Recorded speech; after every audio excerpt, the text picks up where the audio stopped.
প্রিয় শিক্ষার্থীবৃন্দ, আমার আজকের লেকচারে সবাইকে স্বাগত জানাচ্ছি। আজকে আমি একাদশ দ্বাদশ শ্রেণীর অর্থনীতি প্রথম পত্রের দ্বিতীয় অধ্যায় নিয়ে আলোচনা করব। আজকে এই অধ্যায়ের উপর আমার দ্বিতীয় লেকচার। তো আমার লেকচারটি তোমরা দেখতে থাকো।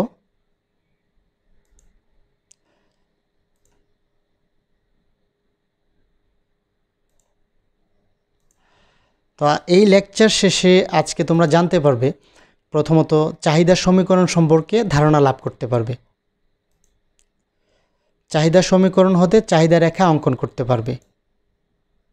চাহিদা সূচি হতে চাহিদা অপেক্ষক নির্ণয় করতে পারবে এবং সবশেষে চাহিদা রেখা হতে চাহিদা অপেক্ষক নির্ণয় করতে পারবে।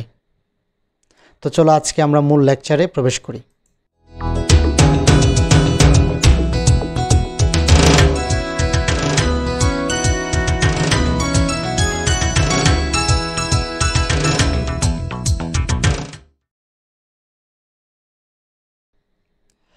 প্রথমে চাহিদা সমীকরণ কি?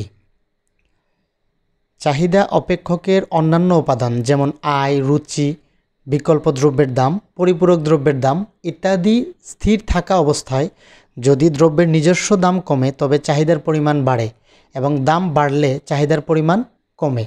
দাম ও চাহিদার মধ্যে এইরূপ বিপরীত সম্পর্ক যখন সমীকরণের মাধ্যমে প্রকাশ করা হয় তখন তাকে চাহিদা সমীকরণ বলে। সাধারণত সমীকরণের বাম পার্শ্বে অধীন বা নির্ভরশীল চলক যেটা চাহিদার পরিমাণ এবং ডান পার্শ্বে স্বাধীন চলক অর্থাৎ দ্রব্যের দাম থাকে। তো নিম্নে একটি চাহিদা সমীকরণ দেখানো হলো। QD is equal to A minus BP, যেখানে কিউডি হচ্ছে অধীন চলক, পি হচ্ছে স্বাধীন চলক এবং এও বি হচ্ছে প্যারামিটার। তো এবার চাহিদা সমীকরণ থেকে চাহিদা রেখা অঙ্কন। যেমন একটি সমীকরণ দেয়া আছে QD is equal to 20 minus twice P.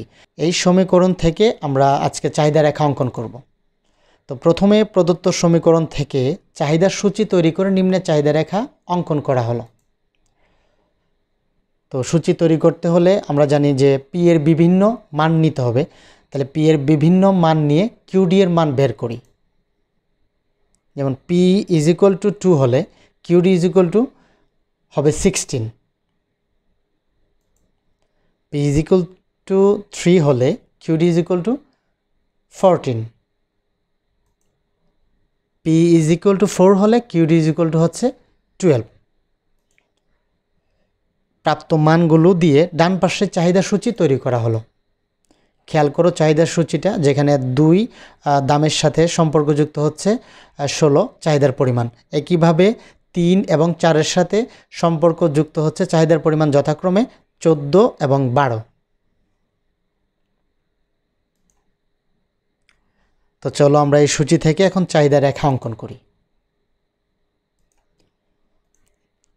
চিত্রে ভূমি অক্ষে চাহিদার পরিমাণ কিউডি এবং লম্ব অক্ষে দাম ধরা হয়েছে।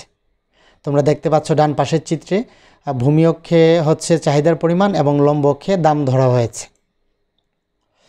তালিকার চাহিদা সূচিতে দাম যখন 2 একক তখন চাহিদার পরিমাণ হলো 16 একক। দাম যখন 2 একক চাহিদার পরিমাণ 16 একক, যা চিত্রে এ বিন্দু দ্বারা নির্দেশ করা হয়েছে। খেয়াল করো দাম যখন 2 একক তখন চাহিদার পরিমাণ হচ্ছে 16 একক, যেটা এ বিন্দু দ্বারা দেখানো হয়েছে। দ্রব্যের দাম বৃদ্ধি পেয়ে 3 ও 4 একক হলে চাহিদার পরিমাণ হ্রাস পেয়ে যথাক্রমে 14 ও 12 একক হয়, যা চিত্রে যথাক্রমে বি ও সি বিন্দু দ্বারা দেখানো হয়েছে। তোমরা খেয়াল করো এখানে 3-এর সাথে সম্পর্কযুক্ত হচ্ছে 14 একক এবং 4 এককের সাথে সম্পর্কযুক্ত হচ্ছে 12 একক, যা বি ও সি বিন্দু দ্বারা দেখানো হয়েছে। এখন এ বি ও সি বিন্দু যোগ করে ডান দিকে নিম্নগামী DD1 চাহিদা রেখা অঙ্কন করা হয়েছে। খেয়াল করো এখানে এ বিন্দু, বি বিন্দু এবং সি বিন্দু 3টা বিন্দু আমরা পেয়েছিলাম। এই 3টা বিন্দুকে যোগ করে ডান দিকে নিম্নগামী চাহিদা রেখা অঙ্কন করেছি। আশা করি তোমরা এটা বুঝতে পেরেছ।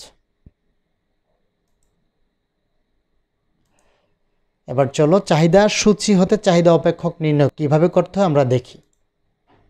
যেমন এখানে ডান পাশে একটা চাহিদা সূচি দেয়া আছে, দাম দেয়া আছে 6 একক এবং হ্রাস পেয়ে হয় 3 একক। একইভাবে চাহিদার পরিমাণ বৃদ্ধি পেয়ে 6 থেকে 24 একক হয়। তো সূচি থেকে এখন চাহিদা অপেক্ষক আমরা নির্ণয় করব। তো ডান পাশের তালিকা হতে প্রথমে আমরা এখানে প্রাথমিক দাম হচ্ছে P1 6, যেটা হচ্ছে প্রাথমিক দাম, এবং পরিবর্তিত দাম হচ্ছে P2 3। প্রাথমিক চাহিদা হচ্ছে Q1, যেটা হচ্ছে এখানে 6 একক, এবং পরিবর্তিত চাহিদা হচ্ছে Q2 24 একক। তো আমরা জানি Q minus Q1 divided by Q1 minus Q2, P minus P1, P1 minus P2। এই যে মানগুলো আমরা এখানে সমীকরণে এগুলো বসাবো, তারপর এখান থেকে আমরা চাহিদা অপেক্ষক নির্ণয় করব। যেমন Q1 এর মান 6 আমরা এখানে বসিয়েছি, P1 এর মান হচ্ছে 6, সেটাও এখানে বসিয়েছি। তোমরা একটু খেয়াল করো মানগুলো। তারপর 6 মাইনাস 24, 6 মাইনাস 3।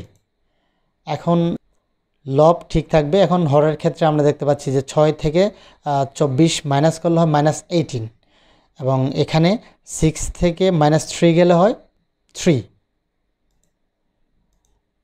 পরবর্তী লাইন এখানে হচ্ছে, এখন আমরা কি করেছি, এখানে -18 এবং 3 আছে, যেটা আমরা জানি যে এখানে 3 দিয়ে গুণ করা যায়, তাই উভয়পক্ষকে 3 দিয়ে গুণ করেছি। গুণ করার পরে এখানে -6 আর এদিকে নিচে 1 থাকে, যেটা আমরা দেইনি।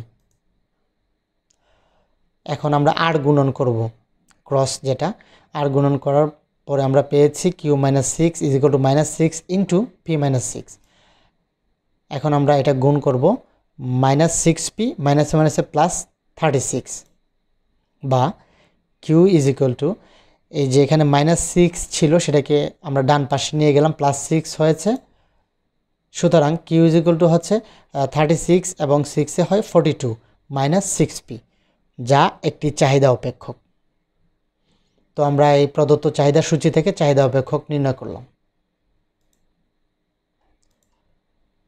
এখন আমরা একটি চাহিদা রেখা থেকে চাহিদা অপেক্ষক নির্ণয় করব। যেমন তোমরা অলরেডি দেখতে পাচ্ছ যে ডান পাশে একটি চিত্র দেয়া আছে, চাহিদা রেখার চিত্র, যেটা ডিডি চাহিদা রেখা। তো এখান থেকে আমরা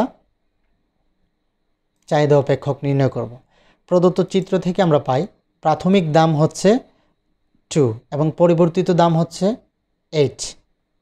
যেটা দেখতে পাচ্ছ, প্রথমে দাম ছিল 2, দাম পরিবর্তিত হয়েছে 8।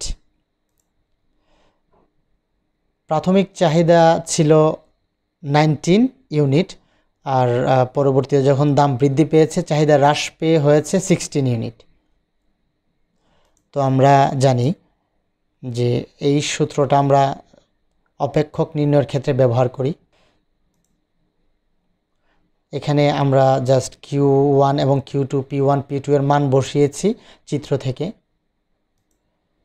তারপর নিচে এখানে হরের ক্ষেত্রে বিয়োগ করা যায়, আমরা বিয়োগফল লিখেছি।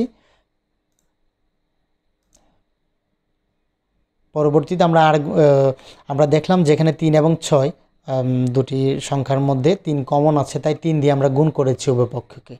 তো 3 দিয়ে গুণ করার পরে আমরা এখানে পেলাম Q মাইনাস 19 এবং এখানে পেলাম P মাইনাস 2 বাই -2।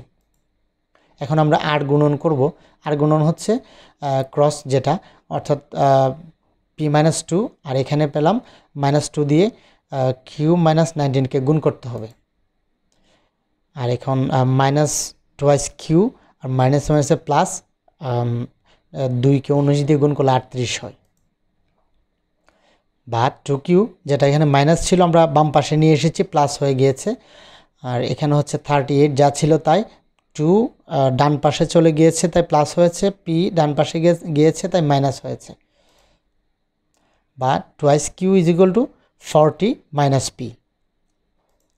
সুতরাং Q ইজ ইকুয়াল টু 2 দিয়ে ভাগ করতে হবে, উভয় পক্ষকে ভাগ করলে এখানে হয় 20 আর এখানে হয় 2, জাস্ট নিচে চলে যাবে। তো আমরা জানি যে চাহিদা অপেক্ষকের ডান পাশে স্বাধীন চলক এবং বাম পাশে অধীন চলক থাকে, সুতরাং এটি একটি চাহিদা অপেক্ষক। আশা করি তোমরা বুঝতে পেরেছ। তো শিক্ষার্থীবৃন্দ, thank you for watching this video. যদি তোমাদের কোনো প্রশ্ন থাকে তাহলে কমেন্টে জানাও।